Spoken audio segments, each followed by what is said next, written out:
अस्सलाम वालेकुम रहमतुल्लाहि व बरकातहू। तो कैसे हैं आप लोग। मैं हूं आपका अपना दोस्त शराज अहमद और आज के इस लेक्चर में हम बात करने जा रहे हैं पल्स के बारे में। लास्ट टाइम हमने टेम्परेचर के ऊपर डिस्कशन की थी कंप्लीट और आज का जो हमारा लेक्चर है वो पल्स के ऊपर होगा। और पल्स का लेक्चर शुरू करने से पहले आपसे थोड़ी सी अनाउंसमेंट शेयर करनी है। पीडी विनर्स एकेडमी की तरफ से बीएसएन फर्स्ट सेमेस्टर के स्टूडेंट्स जिसमें सारी मेडिकल यूनिवर्सिटीज़ के स्टूडेंट्स शामिल हैं, उन सब स्टूडेंट्स के लिए हमने क्रैश सेशन की अनाउंसमेंट की है। उस सेशन में आपको क्या मिलने वाला है, उस सेशन में आपको 6 मंथ या 5 मंथ जब तक आपके फर्स्ट सेमेस्टर के एग्जाम्स नहीं होते फाइनल टर्म के, तब तक आपको आपकी सारी बुक्स के लेक्चर्स प्रोवाइड किए जाएंगे। उसके अलावा जब आपके लेक्चर्स कंप्लीट हो जाएंगे, लेक्चर्स के दौरान भी आपके हर यूनिट की कंप्लीशन के ऊपर आपको एक टेस्ट जो है ऑनलाइन वेबसाइट के ऊपर आपसे टेस्ट कंडक्ट करवाया जाएगा, आपके एससीक्यूज का टेस्ट लिया जाएगा। इन the same way after the completion of your syllabus आपका एक टेस्ट सेशन भी उसमें रखा जाएगा और टेस्ट सेशन में आपके पास्ट पेपर्स, आपके मिड टर्म के past papers including all important questions और चैप्टर वाइज इंपॉर्टेंट नोट्स और सारा कुछ आपको शेयर किया जाएगा और आपसे वो सारे जो कंटेंट है वो सारा आपसे क्लियर करवाने के बाद आपसे टेस्ट लिए जाएंगे। और इंशाल्लाह ताला this session will be the most amazing session ever in history of nursing, क्योंकि इस सेशन की जो फीस है इसकी फीस बिल्कुल ही मुनासिब रखी हुई है। आई थिंक 2000 में आपने 6 मंथ के लिए पूरे सेशन के अंदर, जहाँ पे आपको टीचर्स 24/7 सपोर्ट करेंगे, जस्ट इन 2000 रुपीज़ आप उसको ज्वाइन कर सकते हैं। ज्वाइनिंग करने के लिए आपको नीचे डिस्क्रिप्शन में व्हाट्सएप नंबर दिया गया है, उसके ऊपर कॉन्टैक्ट करके अपनी रजिस्ट्रेशन जो है वो आप करवा सकते हैं। और इंशाल्लाह ताला आप ये लेक्चर देख लें। अगर आपको ये लेक्चर अच्छा लगता है तो फिर आप उसकी रजिस्ट्रेशन करवा लें। अगर आपको अच्छा नहीं लगता तो then it's up to you, आप ना करवाएं। आज का लेक्चर जो है हमारा वो पल्स के ऊपर है। Let's back to the lecture. आज का जो हमारा टॉपिक है वो है पल्स। ठीक है, पल्स। अब पल्स होती क्या है, लास्ट टाइम मैंने आपको बताया था कि जब आपका हार्ट कंट्रैक्ट करता है, ठीक है, जब आपका हार्ट कंट्रैक्ट करता है, बेसिकली हार्ट कंट्रैक्ट करने का मतलब यह है कि आपको जो लेफ्ट वेंट्रिकल है हार्ट का, जब वो कंट्रैक्ट करता है, उस कंट्रैक्शन की वजह से ब्लड जो है वो आपकी पूरी आर्टरीज के अंदर फ्लो करता है। वो जो फ्लो है, जब आपके हार्ट ने कंट्रैक्ट किया तो वहाँ पे वेव लाइफ कंट्रैक्शंस आती हैं, मतलब वेव्स प्रोड्यूस होती हैं ब्लड के अंदर। उन वेव्स की वजह से जो आपकी आर्टरी है वो कंट्रैक्ट होती है और रिलैक्स होती है। जैसे मिसाल के तौर पर अगर मैंने अपनी आर्टरी, ये रेडियल आर्टरी के ऊपर अपने 2 फिंगर्स रखी हैं, तो मुझे यहाँ पे फील हो रहा है कि मेरी जो आर्टरी है वो कंट्रैक्ट भी हो रही है और रिलैक्स भी हो रही है। इसे हम कहते हैं पल्स। ठीक है, अब यहाँ पे मैं आपको दिखा देता हूँ कि आपका जो हार्ट है उसके 4 चैम्बर्स होते हैं। ये 1 2 3 4। ये आपका right atrium, right ventricle, left atrium, left ventricle. यहाँ से सुपीरियर वेना कावा और इंफीरियर वेना कावा से यहाँ से आपका जो डीऑक्सीनेटेड ब्लड है वो हार्ट आपकी पूरी बॉडी से यहाँ पे आएगा राइट आर्ट्रियम में, फिर वो राइट वेंट्रिकल में जाएगा, फिर वो हार्ट में जाएगा। हार्ट से ऑक्सीजनेशन के बाद वो आपकी लेफ्ट वेंट्रिकल के लेफ्ट आर्ट्रियम में आएगा, फिर वो लेफ्ट वेंट्रिकल में जाएगा और फिर वो आपकी पूरी बॉडी में जाएगा। और लेफ्ट जो वेंट्रिकल है, यहाँ से पंप जो होगा, यहाँ से जो कंट्रैक्शंस प्रोड्यूस होंगी उसे हम पल्स कहते हैं। थोड़ा सा कॉन्सेप्ट आपको बताया है, ठीक है, आपको ये ऑलरेडी एनाटॉमी के अंदर आपने पढ़ा होगा या इंशाल्लाह ताला इस चैनल के ऊपर आपको पढ़ा दिया जाएगा। उसके बाद अब यहाँ पे अगर डेफिनेशन की बात करें, जो पल्स है is a wave of blood generated by contraction of left ventricle of the heart. अब पल्स बेसिकली क्या है कि आपका लेफ्ट वेंट्रिकल जब कंट्रैक्ट करेगा उसकी वजह से जो वेव लाइक प्रोडक्शंस होती हैं आर्टरीज के अंदर, जिसकी वजह से आपकी आर्टरी कंट्रैक्ट होती है और रिलैक्स होती है। आपकी आर्टरी जो है वो कंट्रैक्ट होगी, रिलैक्स होगी, इसे हम कहते हैं पल्स। ठीक है, पल्स का कॉन्सेप्ट उम्मीद है आपको समझ आ गया होगा। अब पल्स और हार्ट रेट जो है ये दोनों तकरीबन सेम होते हैं, दोनों इक्वल होते हैं, क्योंकि जो आपका हार्ट रेट है, मतलब 1 मिनट में आपका हार्ट कितनी दफ़ा बीट करेगा, ये आपका हार्ट रेट है। पल्स रेट क्या है कि आपकी वेव लाइफ जो कंट्रैक्शंस हैं वो 1 मिनट में कितनी दफ़ा होंगी। जब हार्ट बीट करेगा इन द सेम आपकी कंट्रैक्शंस उस तरह से होंगी, वेव लाइक जो कंट्रैक्शंस हैं वो भी आपकी उसी तरह से होंगी, तो दोनों सेम होते हैं। अब यहाँ पे जो it reflects the heart efficiency in pumping blood through the arteries and can provide the important health indicators. अब मैकेनिज्म क्या है, पल्स फार्मेशन का मैकेनिज्म क्या है। अब मैकेनिज्म ये है कि आपका जो ईच वेंट्रिकल कंट्रैक्शन, जब आपका वेंट्रिकल कंट्रैक्ट करता है, blood pushes into the arteries creating a pulse. जैसे मैंने आपको अभी बताया है, the stroke volume output is the amount of blood that enters the arteries with each contraction. अब स्ट्रोक वॉल्यूम आपने याद कैसे रखना है मैं आपको बता देता हूँ, कॉन्सेप्ट क्लियर हो जाएगा यहाँ पे आपका कि स्ट्रोक से आपने याद रखना है कंट्रैक्शन। ठीक है, स्ट्रोक से आपने क्या याद रखना है, कंट्रैक्शन, कि हर कंट्रैक्शन के ऊपर, हर हार्ट बीट के ऊपर जो आपका हार्ट अमाउंट ऑफ ब्लड जो पंप कर रहा है उसे हम कहते हैं वॉल्यूम। मतलब वॉल्यूम, ब्लड का वो वॉल्यूम जो ईच कंट्रैक्शन में, ईच आपकी हार्ट बीट में पंप किया जा रहा है हार्ट की तरफ से, उसे हम कहते हैं स्ट्रोक वॉल्यूम। ठीक है, स्ट्रोक वॉल्यूम क्या है कि आपके हार्ट ने ऐसे हार्ट बीट किया, इस एक हार्ट बीट में, अब 1 मिनट में 70 to 72 जो है वो नॉर्मल होती है, एक हार्ट बीट ऐसा हुआ, इसमें जो वॉल्यूम जो है ब्लड का यहाँ से कंट्रैक्ट होके पूरी बॉडी में गया, इस वॉल्यूम को हम कहते हैं स्ट्रोक वॉल्यूम। कॉन्सेप्ट आपने समझना है। ठीक है, स्ट्रोक वॉल्यूम उम्मीद है आपको समझ आ गया होगा। अब उसके बाद है is the amount of blood that enters arteries with each contraction. Arterial compliance मतलब ये है कि उसकी जो आपकी आर्टरी है उसकी कितनी एबिलिटी है रिलैक्स होने की और कंट्रैक्ट होने की। ठीक है, ये भी आपकी जो पल्स है उसकी स्ट्रेंथ को इन्फ्लुएंस करती है, क्योंकि जितना ज़्यादा वो आर्टरी इजीली आपकी रिलैक्स और कंट्रैक्ट होगी उतना ज़्यादा इजी आपका जो है वो पल्स रेट होगा, इतना ज़्यादा आपकी जो पल्स है वो ज़्यादा अच्छी होगी। ठीक है, उसके बाद है विद एजिंग। अब यहाँ पे क्या कह रहे हैं कि with ageing arteries lose their elasticity requiring grading blood pressure. अब देखें, जब यहाँ पे मैं यंग हूँ तो मेरी इलास्टिसिटी जो है आर्टरीज की वो अच्छी है, मतलब ये मेरी आर्टरी है। ठीक है, ये मेरी आर्टरी के दरमियान ये इलास्टिसिटी ज़्यादा है। अब जैसे जैसे एज इंक्रीज होगी जो इलास्टिसिटी है ये डिक्रीज होना शुरू हो जाएगी, तो मेरी आर्टरी ये हो गई, ये मेरी आर्टरी हो गई, मतलब आर्टरी मेरी बड़ी हो गई। अब ये जब यहाँ थी तो हार्ट को कम जो है ना उसको करना पड़ रहा था, ब्लड प्रेशर कम था। ठीक है, ब्लड प्रेशर कम भी था तब भी वो रिलैक्स और कंट्रैक्ट हो रही थी। जब ये एज के साथ साथ ये मेरी इलास्टिसिटी डिक्रीज हो गई, ये जो साइज है आर्टरी का ये बड़ा हो गया, तो हार्ट को ज़्यादा जोर लगाना पड़ेगा ताकि वो इसको कंट्रैक्ट और रिलैक्स कर सके। इसीलिए जो आपके बड़े होते हैं जिनकी एज ज़्यादा होती है उनका जो ब्लड प्रेशर है वो ज़्यादा होता है, इसकी वजह से, क्योंकि उनकी जो इलास्टिसिटी है आर्टरीज की वो लूज़ हो चुकी होती है। उसके बाद आप अगर देखें, उसके बाद हमारा टॉपिक है cardiac output and pulse rate. अब बड़ा मजे का टॉपिक है, इंशाल्लाह ताला समझ आ जाएगा कार्डिक आउटपुट क्या होता है। कार्डिक आउटपुट बेसिकली आपका जो स्ट्रोक वॉल्यूम है, जो मैंने आपको बताया था कि हर हार्ट बीट के अंदर आपका स्ट्रोक वॉल्यूम, हर हार्ट बीट के अंदर जितना वॉल्यूम ऑफ ब्लड आपका हार्ट पंप कर रहा है उसे हम स्ट्रोक वॉल्यूम कह रहे हैं। और हार्ट रेट क्या है कि आपका 1 मिनट के अंदर आपका हार्ट कितनी दफ़ा बीट करता है। Stroke volume the volume of blood pumped by the heart in each heart beat. Simple.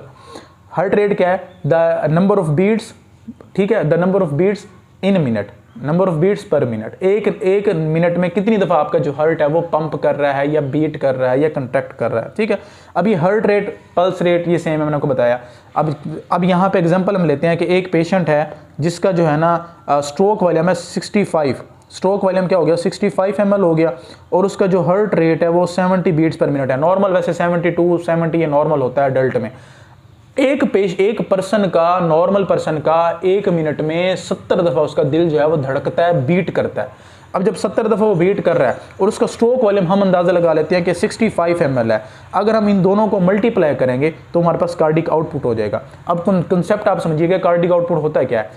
1 minute में देख रहा हूँ, इसमें 70 दफ़ा मेरे दिल ने धड़का ये, और हर धड़कन में कितना ब्लड ऑफ वॉल्यूम, मतलब वॉल्यूम का, ब्लड का कितना वॉल्यूम एक धड़कन में आउटपुट हुआ, बाहर गया, बॉडी में गया। मतलब एक में 65, एक बीट में मेरा गया 65 ml हार्ट यहाँ से पूरी बॉडी में, और 1 मिनट में 70 दफ़ा गया। तो मैं इन दोनों को मल्टीप्लाई करूंगा तो टोटल 1 मिनट में जितना वॉल्यूम ऑफ ब्लड मेरे 1 मिनट में पूरी बॉडी में जा रहा है उसे हम कहते हैं cardiac output. Cardiac output is the amount of the volume of blood pumped by the heart in 1 minute. ठीक है, समझ आ गया होगा इंशाल्लाह ताला। अब यहाँ पे क्या है कि आपका after at rest heart pumps approximately 5 litres of blood. अब यहाँ पे देखें 65 जब हमने मल्टीप्लाई किया 70 से तो वो बन गया 4.55 लीटर पर मिनट। अब यहाँ पे मजे की बात आप ये देखें कि 1 मिनट के अंदर तकरीबन आपका 5 लीटर ब्लड जो है वो पूरी बॉडी में जा रहा होता है, total volume of 5 litre of blood. अभी आपका एक्सक्यूज बड़ा इंपॉर्टेंट आ गया कि 5 लीटर्स ऑफ ब्लड पर मिनट एक हेल्थी पर्सन के अंदर फ्लो कर रहा होता है। उसके बाद है पल्स और हार्ट रेट। अभी मैंने आपको बताया कि जो पल्स है और हार्ट है, ये हार्ट रेट है, दोनों सेम है। जब आपका पल्स का मतलब ये है कि जब आपने हार्ट बीट किया, उस बीट की वजह से जो कंट्रैक्शंस पैदा हुई, जो contraction and relaxation of pulse पैदा हुई, उससे हम क्या कह रहे हैं? पल्स कह रहे हैं। और हार्ट बीट आपको पता है जो कंट्रैक्शन हो रही है। अब नॉर्मली क्या कह रहे हैं? Pulse and heart rate equals because each heart beat creates a pulse wave. Heart beat हुआ, पल्स क्रिएट हुई। जैसे अब आपने ये समझना है कि हमारा जो पूरी बॉडी का हार्ट सिस्टम है ना, ये जो सर्कुलेटरी सिस्टम है, ये समंदर है। समंदर के अंदर जो लहरें बन रही हैं वो हमारा हार्ट बना रहा है, हमारा हार्ट उसमें वो लहरें बना रहा है।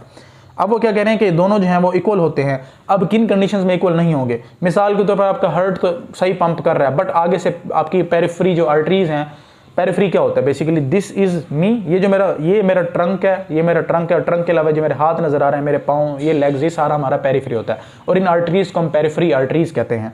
अब वो कह रहे हैं कि certain cardiovascular condition pulse and heart beat में डिफर, ठीक है। अब वो कह रहे हैं वीक और इरेगुलर हार्ट बीट्स में not generate detectable pulses in peripheral arteries, ठीक है। अगर हार्ट बीट नॉर्मल नहीं है किसी पेशेंट का किसी भी हार्ट की कॉम्प्लिकेशन की वजह से, तो उसका जो पल्स है वो नॉर्मल नहीं होगा, ठीक है। इसलिए ज़्यादातर जब पेशेंट हॉस्पिटल में जाता है ना, तो यहाँ पे हाथ रख के चेक कर रहे होते हैं कि इसकी पल्स रेट ठीक है या नहीं है। पल्स रेट से अंदाज़ा लगाया जाता है अगर वो अडल्ट है और उसकी 72 से भी कम है, 50 है, 40 है, इसका मतलब ये कि उसका पल्स रेट कम है, उसके हार्ट का कोई फंक्शनैलिटी है जो है वो अब नॉर्मल है, ठीक है।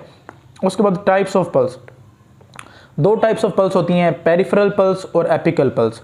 मज़े का कॉन्सेप्ट है, मज़ा आ जाएगा। पेरिफेरल पल्स का मतलब ये है, मैंने आपको बताया, ये एक पर्सन है, ये उसके हाथ हैं और ये इसके पाँव हैं, इनके अंदर जो आपकी पल्सेस पाई जाएंगी इसे हम कहते हैं पेरिफेरल पल्सेस, और यहाँ पे जो आपकी पल्स पाई जाएगी ट्रंक में उसे कहते हैं एपिकल पल्स। पेरिफेरल पल्स क्या होता है, away from the heart, wrist और फुट, ठीक है, व्रिस्ट में या आपके पाँव में पाई जाएगी।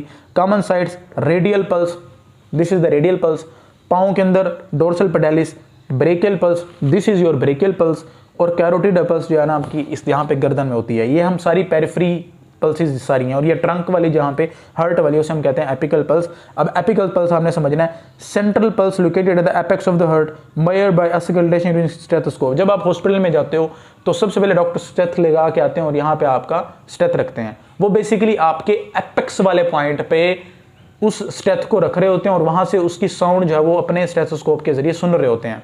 अब यहाँ पे कॉन्सेप्ट आपने समझना है कि जो पल्स है, ठीक है, वो जो एपिकल पल्स है वो क्या होती है बेसिकली, ये आपका हार्ट है, ठीक है, ये ठीक है, ये आपका हार्ट है, ये आर्ट्रियम और ये वेंट्रिकल।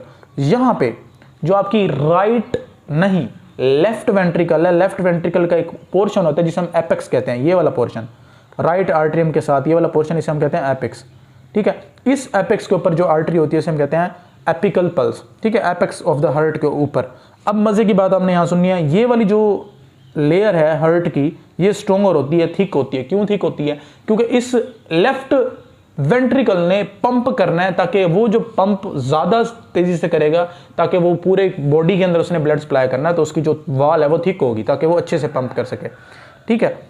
उसके बाद पर्पस क्या है कि हम ये जो पल्स पढ़ रहे हैं, इतना ज़्यादा इसके ऊपर स्टडी कर रहे हैं, क्या पर्पस है, ठीक है। Purpose of assessing peripheral pulse, यहाँ पे यूएचएस के अंदर 2007 में ये क्वेश्चन आया था, ठीक है। और क्या है कि हम क्यों हम जो है ना मतलब कौन से पर्पसेस हैं पेरिफेरल पल्स को असेस करने के। पेरिफेरल पल्स को असेस करके आप कॉम्प्लिकेशंस को आइडेंटिफाई कर सकते हो, आप उसका देख सकते हो कि उस पेशेंट का हार्ट प्रॉपर्ली काम कर रहा है, उसकी पल्सेस प्रॉपर्ली काम कर रहे हैं, उसकी आर्टरीज जो है वो प्रॉपर्ली काम कर रहे हैं। जो हम पल्स चेक करते हैं ना, ये जितनी भी स्किन के साथ वाली आर्टरीज है ना, उनसे हम चेक करते हैं, ठीक है।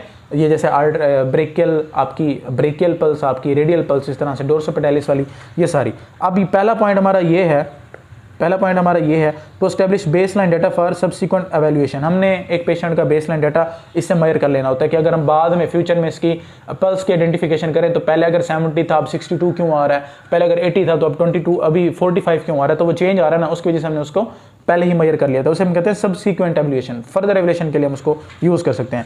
25 weather the pulse is rate is with in the normal range. बहुत इंपॉर्टेंट क्वेश्चन है, ये आपने पूरा याद करना है इसमें, ठीक है। पहले सब्सिक्वेंट एवल्यूएशन के लिए, दूसरा identify whether the pulse is with in the normal range.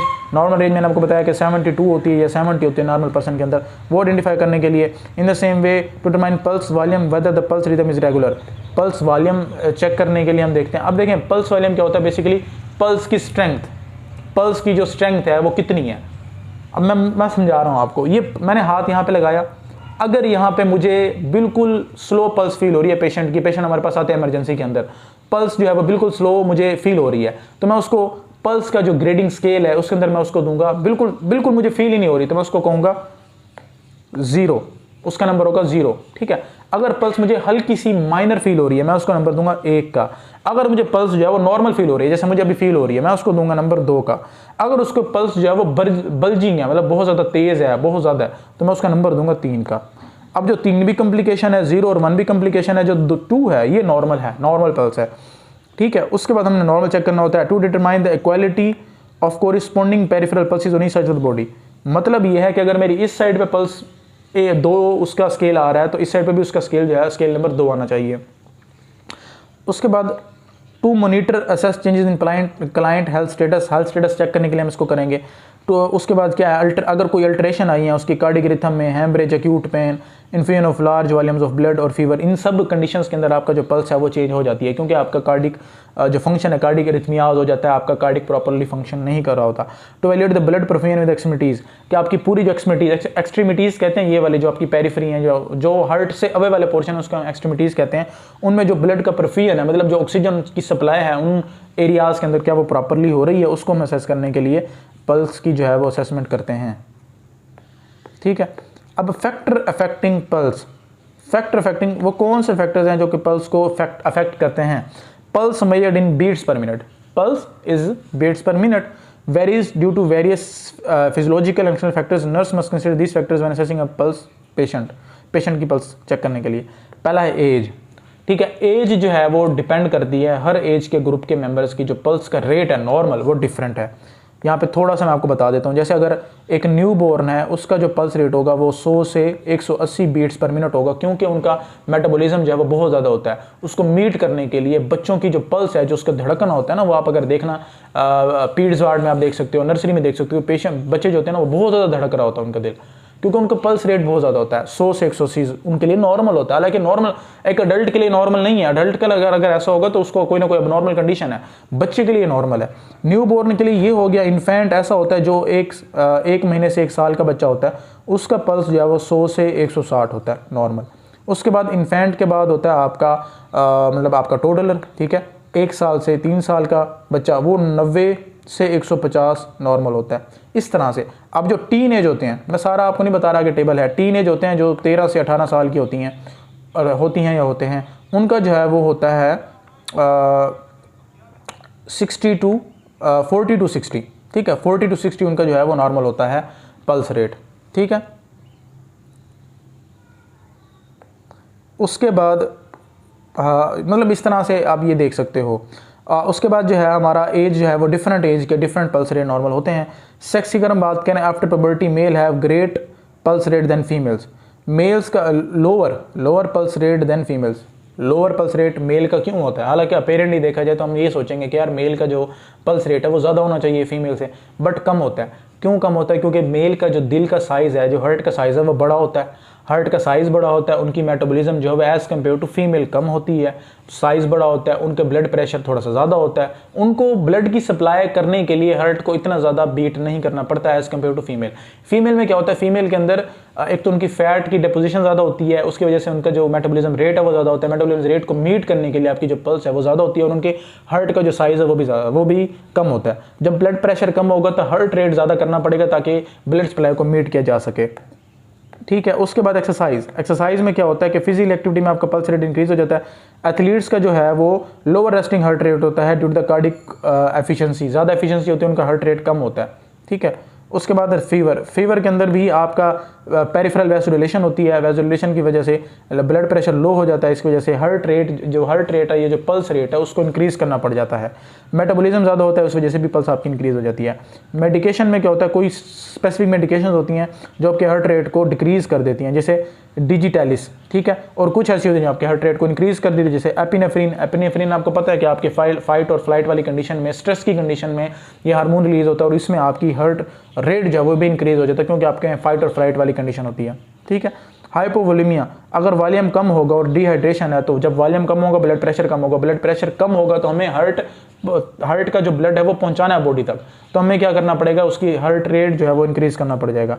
Loss of fluid decreases circulatory volume, the heart compensates by increasing the pulse rate to maintain the blood pressure, pulse rate को ज़्यादा कर देगा।